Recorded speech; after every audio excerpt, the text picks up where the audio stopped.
Over the last month, we've been talking through this idea of what it looks like to be a person here at Church of the Crossroads. We've talked about gathering, growing, giving, and today we're going to talk about this thing where we're talking about going. The gathering is super important. We've talked about that. John mentioned that it's super important for us to meet together on a regular basis, for us to gather as a community and really be able to look out at each other and know one another, because it helps when we're in the community, right? When we see each other, we can wave to each other, see each other at the store, whatever, and we're able to connect with one another. And that connection happens because we see each other here on Sunday mornings. It's important. The second one is this growing idea. And here at Church of the Crossroads, we believe that real growth happens in our small groups. And it's just important. If you're not connected with a small group, I know we talked about this, that there's like 120 people in small groups, which for a church of 300 or so is fantastic. It's awesome that many people. But there are 165. I didn't take. Last time I took math I was like a junior in high school, so you had forgive my math issues. I don't know what that number is, but it's a lot. Okay, there's a lot of you who aren't connected in small groups, and it's just a really important way for us to grow. Is to be connected with one another, is to be in community with one another, and that true growth towards each other and growth towards Jesus happens in those environments, and they're just vitally important. The next one was this give, and he talked about this last week, this idea of serving your church body, serving your community in real tangible ways. And we have a ministry fair thing out there, some tables where you can sign up to volunteer here within the church. And it's just important that you serve this place. And so if you're not connected in that way, I encourage you after this service, if you've been thinking about it over the last 2 weeks, to take an opportunity to walk out there, sign up for an area. We need greeters, we need kids workers, we need all kinds of things going. We're starting a mission team. We need those kind of people as well. And so there's all this stuff that helps us be who we're called to be. And at Church of the Crossroads, that's what we believe, that these things all work together to make a spiritually whole person. And the last part of that is this go. And for the rest of the day, I'm not going to use the term go because I love the idea, and John said it a few weeks back. I don't know if he said it on accident or if this has been on purpose. I'm not quite sure. But this idea of being socially adventurous. And that's what we're going to talk about today, this idea of being socially adventurous. And we're gonna learn about that a little bit through the life of Paul. Paul is an apostle in the New Testament that met Jesus and was just completely thrown for a loop and decided to throw away all that he had learned and all that he was and to follow Jesus no matter where he was at. And so we're going to learn from him today just a little bit. And so he started this idea of being socially adventurous. And he was so adventurous that he started churches wherever he went. And he introduced people to Jesus wherever he went. And so we're gonna be knee deep in the book of 1 Corinthians today. It'll be on the board, but if you have your Bible, not digitally, I mean, if you have it digitally too, you can pull your phone out, all that stuff. I love to hear the rustling of pages. That's just me. I've preached for a long time, and I just like to hear, that noise. So if you have your Bible, you can turn to 1 Corinthians 9. We're going to be in there for a little bit. We're going to be in 2 Corinthians a little bit.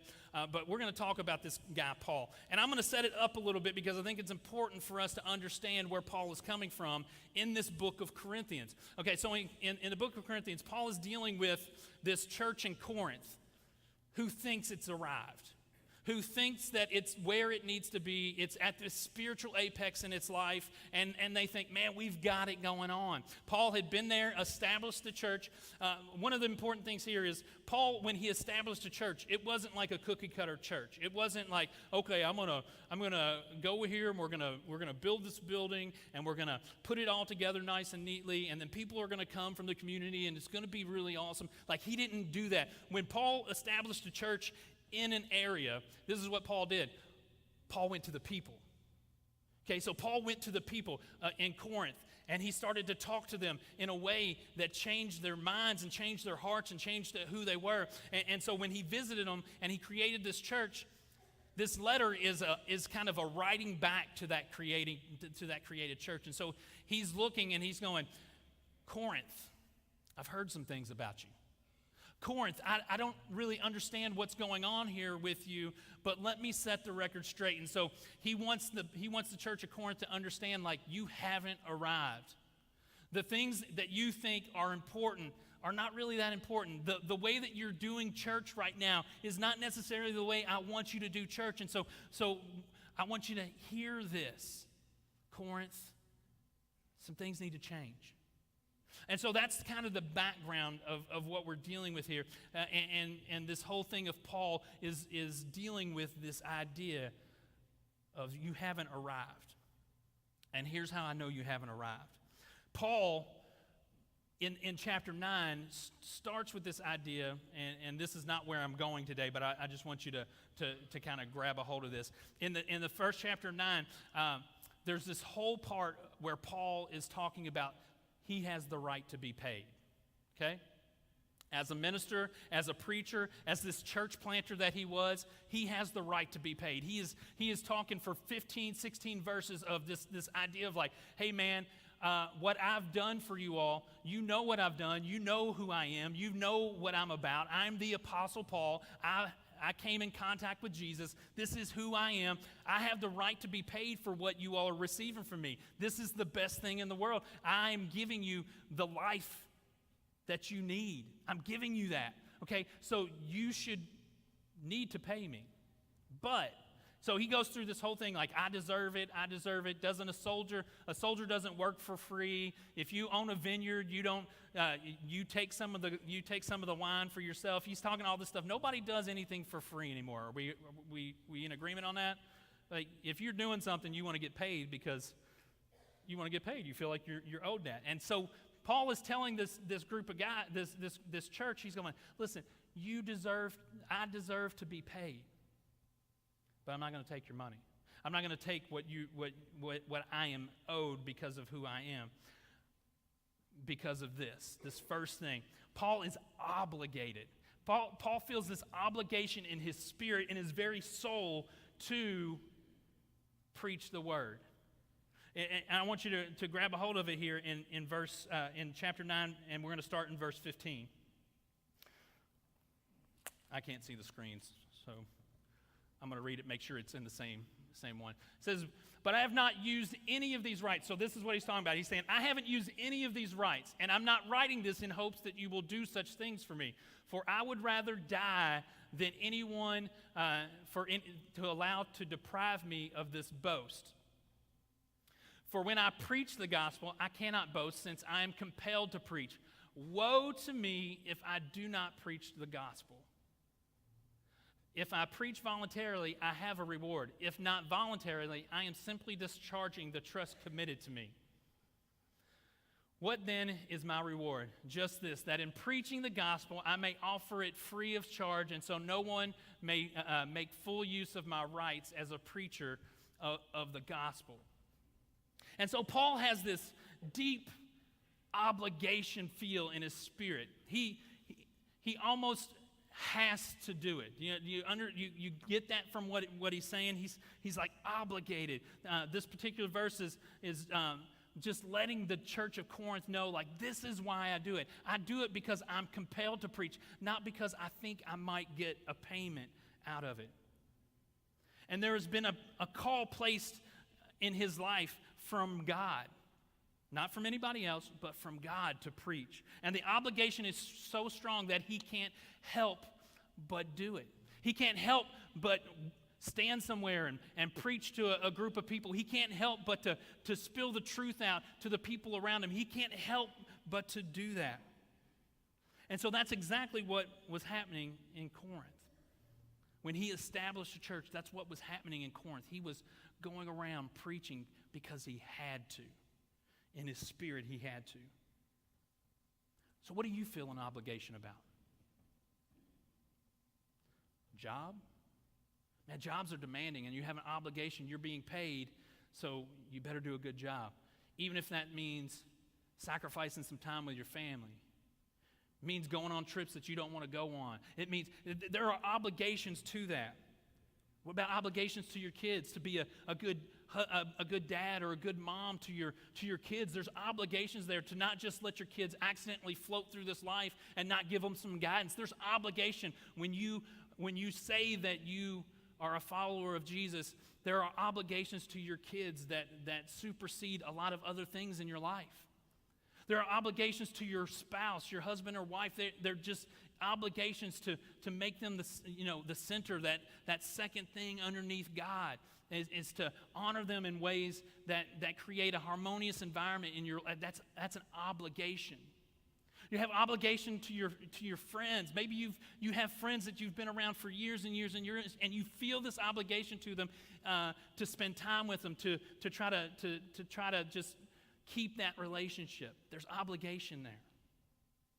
And in your life, after you become a follower of Jesus, which most of us are, I'm not going to ask you to raise your hand, but if you are a follower of Jesus, whether you knew it or not, whether you even agreed to it or not, you agreed to a life obligated to live a socially adventurous life. That's what you agreed to. When God says in Matthew 28:19, he says, go and make disciples, it wasn't a request, right? It wasn't a request. It was an obligation. See, there's freedom in Jesus. There's freedom in Jesus, but there's also obligation when you give your life to Jesus to say, listen, I'm not going to keep this to myself. I'm going to push this on to somebody else. I'm going to give someone else the opportunity to receive what I've received in my life. I'm going to give someone else the opportunity to be what I have a chance to be. And it's an obligation. That means that you should feel like something's not right if you're not doing that. If you're not going. If you're not being in situations where you can be around people who maybe don't think exactly like you or think exactly like us. And I'm not saying give up everything and go preach on a street corner or anything like that. But I am saying take the opportunities you have and that you've been given and leveraging them in a way that makes Christ shine in every way you can. That's the obligation. That's what you're called to do. Now we're going to skip ahead a little bit because I think it's important to, if you want to grasp a hold of Paul and his life and this socially adventurous thing, there's a spot in 2 Corinthians chapter 11 that really talks about sometimes what it takes to be this dedicated person, this socially adventurous person who's dedicated to the cause. It'll come up on the screen. I'm just going to stop carrying my Bible. 2 Corinthians starting in 23, it says, are they servants of Christ? I am out of my mind to talk like this. Now, this is some backstory we're not going to get into right now, but I am more. I have worked much harder, been in prison more frequently, been flogged more severely, and been exposed to death again and again. 5 times I've received from the Jews the 40 lashes minus 1. 3 times I was beaten with rods. Once I was pelted with stones. 3 times I was shipwrecked. I spent night and day in the open sea. I have been constantly on the move. I have been in danger from rivers, in danger from bandits, in danger from my fellow Jews, in danger from Gentiles, in danger from in the city, in danger in the country, in danger at sea, and in danger from false believers. I have labored and toiled and often gone without sleep. I have known hunger and thirst and have often gone without food. And I've been cold and naked. Besides everything else, I face the daily pressure of my concern for all churches. This dude was dedicated, right? He was dedicated to what he was called to do. Listen, if I was shipwrecked once, I'd be done. Like, I'm out. No more. I can't do that. Beaten, what was it? 40 minus 1. I'm pretty sure that hurts. I'm not privy to that information, but I'm sure that did not feel good. And he endured it 4 times. Shipwrecked, been in open sea, hunger, went without sleep, constantly on the move, constantly looking over his shoulder, wondering if today was going to be his last day. That's what Paul was encountering. And Paul's looking at the church in Corinth and going, you think you've arrived because you think you're spiritually so much more mature. You think you've arrived because it's going good here. Man, listen, when things don't go right, what's going to happen? That's when dedication sinks in. That's when we find out really how dedicated we are. And Paul was dedicated. Paul was so dedicated through everything. It didn't matter what came his way. He still continued to preach, and he still continued to plant churches because that's what he was called to do. And that obligation turned into dedication, and he was so dedicated to it no matter what. I'm going to talk from my experience a little bit because this is what I know. And so over the years, as you all learn about who I am and what I've done, this is a good way to talk about. I'm a pastor, and I've been a pastor for about 20 years of my life. I'm 42 now. I've been, almost half my life, I've been in ministry in some way. And being a pastor is difficult. I'm not saying it's any more difficult than anybody else's job or anything like that, but I can only speak from my experience that being a pastor is difficult. Not so much this.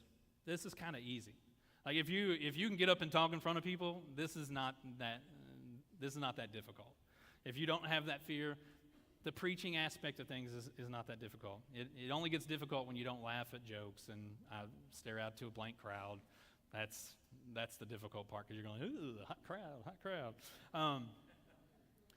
But the truth is, the day in and day out stuff is the hard part.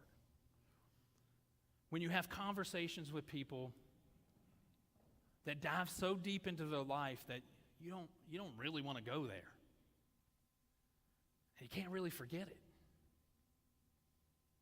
And it weighs on you. It's not a 9 to 5 thing. It weighs on you. Get a call at 5 in the morning or 10 at night that somebody's died, or that somebody just needs to have a conversation with someone because they need to talk. It takes a toll on your marriage. My wife is essentially sharing me with people. And sometimes I'm talked out when I come home. Sometimes I'm just like, I don't want to say anything else. I just kind of want to sit, I want to vegetate, and I want to look at Sports Center or something on the TV. That's what I want to do. And it's difficult. And it takes dedication. And you start to see that it's really a call in your life when you do it even after the difficult times. Here's a few statistics that I found fascinating. It says every month, 1,500 people quit the ministry, quit being a pastor because of sin, something crazy going on, burnout, or just churches bickering with the church bickering with itself. And they just get burned out. Half of pastors' marriages end in divorce. That's crazy. That's industry standard, right? Even outside the church, 1 out of every 2, they go up in flames. Pastors are not immune to that. That's tough. 80% of pastors feel ungrateful or discouraged in ministry. 50% would leave the ministry if they had another opportunity, if they could make money doing something else. 80% of graduates who enter ministry will leave it within the first 5 years of their life and leave it for good. 70% of pastors admit to fighting depression. Some internalize it, some more external. 70% of pastors say the only time they read the Bible is when they're doing it to study. And we preach up here to tell you, like, man, it's important for you to read, right? We talk about it all the time. 70% of us only read it when we're studying for a sermon or something. It takes dedication. And that same dedication that Paul had in his life, even when it was tough, it's there. And I'm not saying that stuff that I'm like this super dedicated person. Listen, there are things in my life that are tough. But I can tell you this, even through all of it, there's nothing else I want to do. Nothing else I want to do.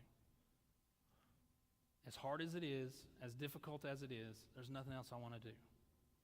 Because I don't feel like it's just a job. It's what I've been called to do. It's what I've been preparing for my whole life.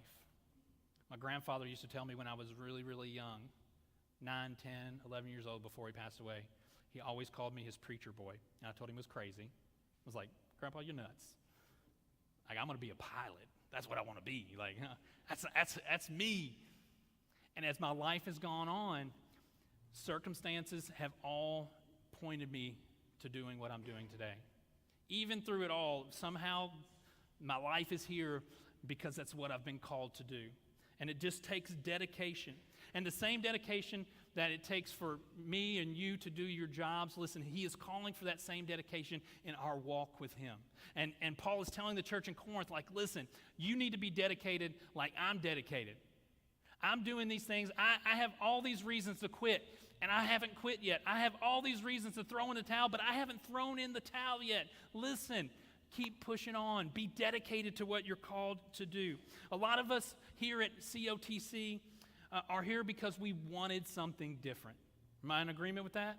We wanted something different. We were at our church, or maybe you're coming back to church for the first time and you don't even know what you want yet.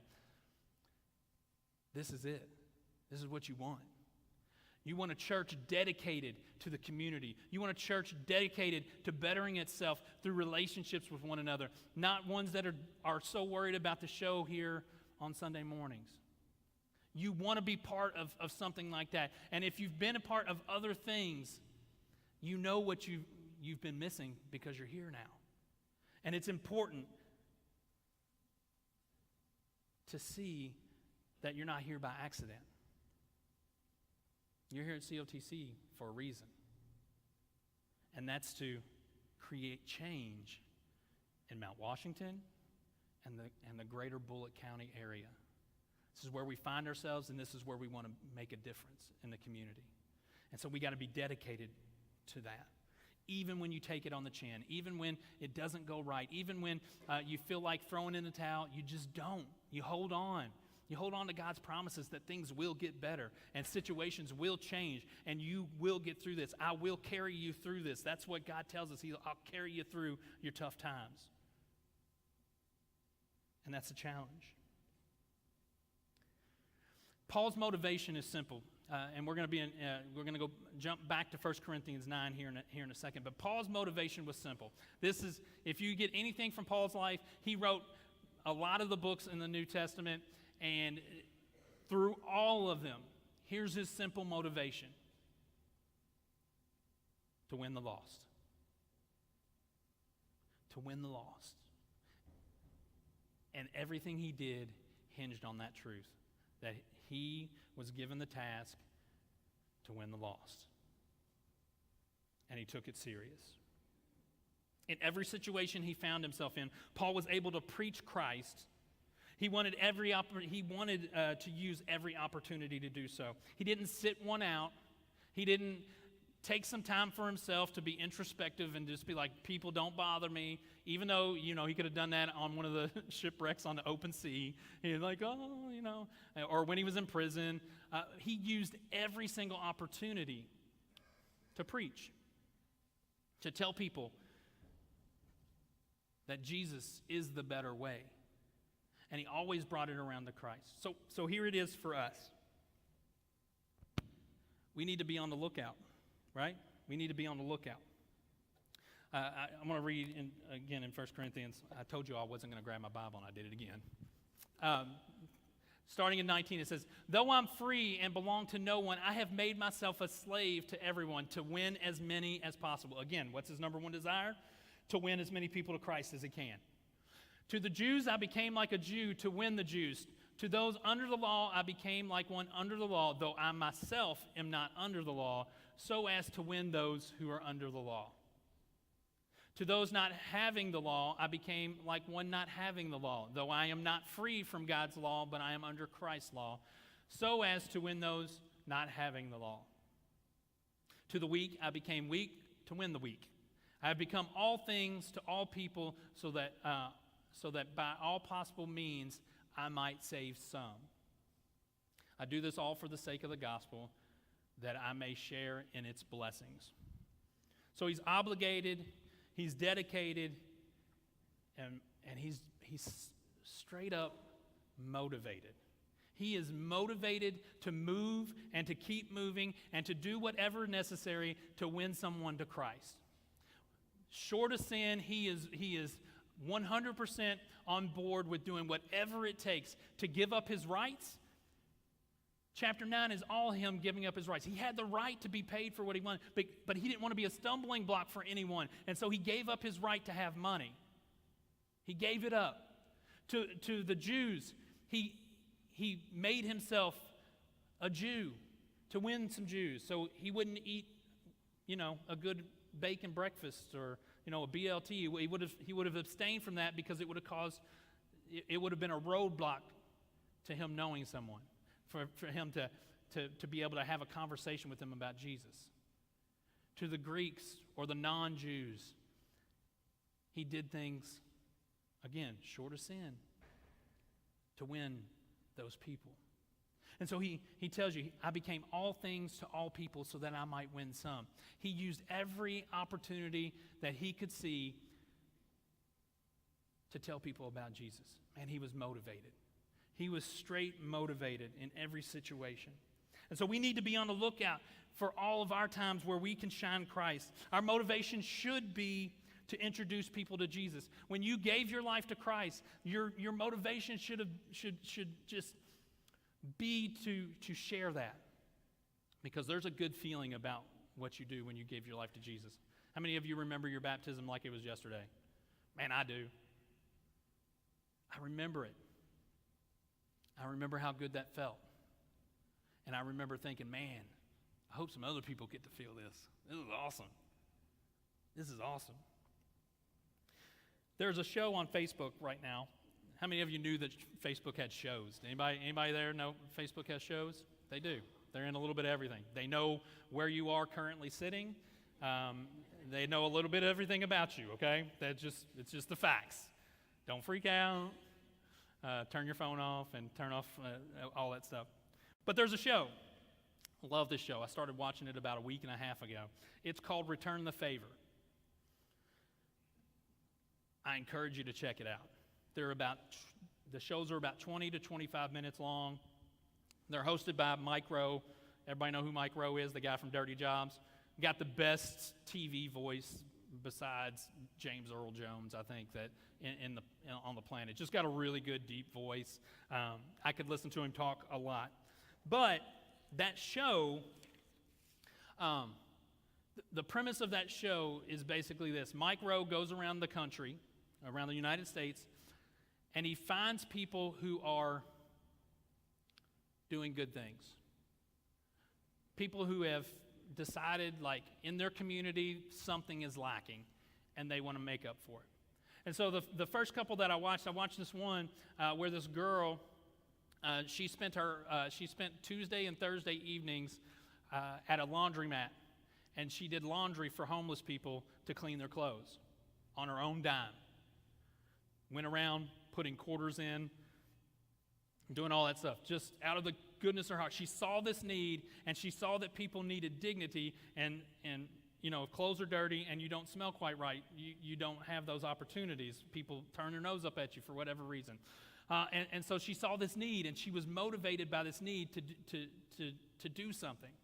There's another guy who, this place is called Sleep in Heavenly Peace. This guy started making bunk beds for kids.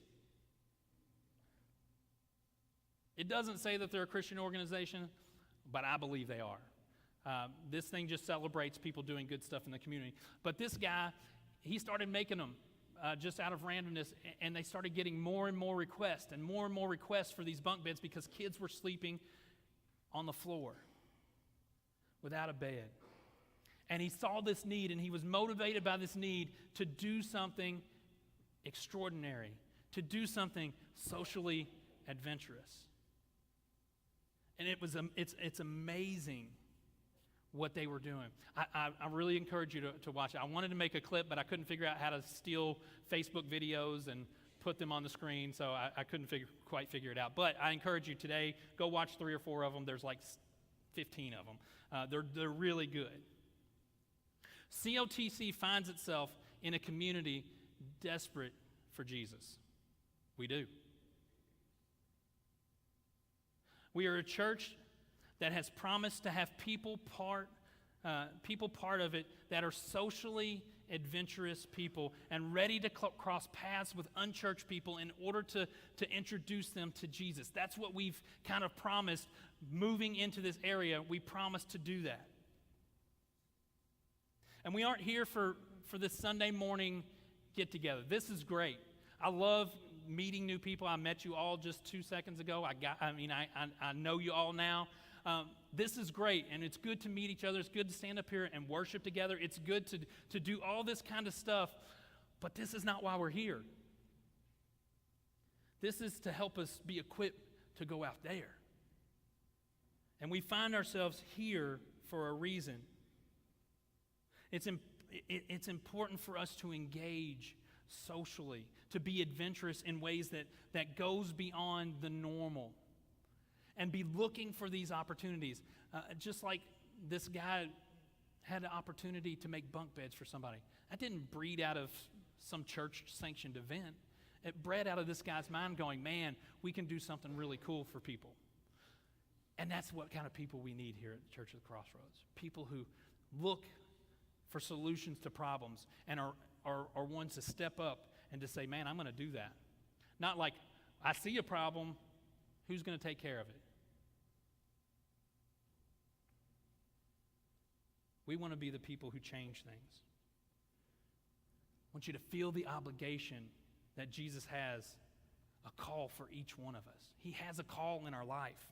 Be dedicated to it even when things don't necessarily go the way that you want them to. Be dedicated to it. And live this life motivated by what Christ has done for you. Man, I can't stress that enough. Man, if you live a life motivated by what Christ has done for you, you are going to do so much for the kingdom that you won't even be able to count it. Christ has done so much for us. We need to do so much for him. And sometimes we feel obligated to be the one that solves the people's problem. Sometimes just being there and being a voice and being an ear, being something in the situation you find yourself in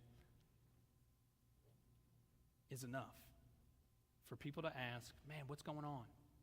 Why are you so happy and you just had this bad thing happen? Why are you so joyful? Why are you not curled up in a fetal position in a corner somewhere because this happened to you? That's because I have hope. I have hope that this life is not all that there is. I have hope in Jesus, who gave his life for me, died, rose again, and has promised salvation for those who are obedient, for those who follow him. That's why I have hope. And man, my challenge for you guys is to be adventurous in your life, man. Be adventurous in your job. Be adventurous with your family. Be adventurous in how you deal with the people around you. Be adventurous with how you interact with a waitress at a restaurant. Be adventurous. I heard we have a page where the leaders kind of talk to one another here for Church of the Crossroads. It's funny sometimes. I'm just now getting into it, so it's funny sometimes. But Parky sent out an email and said, somebody had an idea, this socially adventurous idea. We have a church credit card that we make purchases with. Most people have a credit card.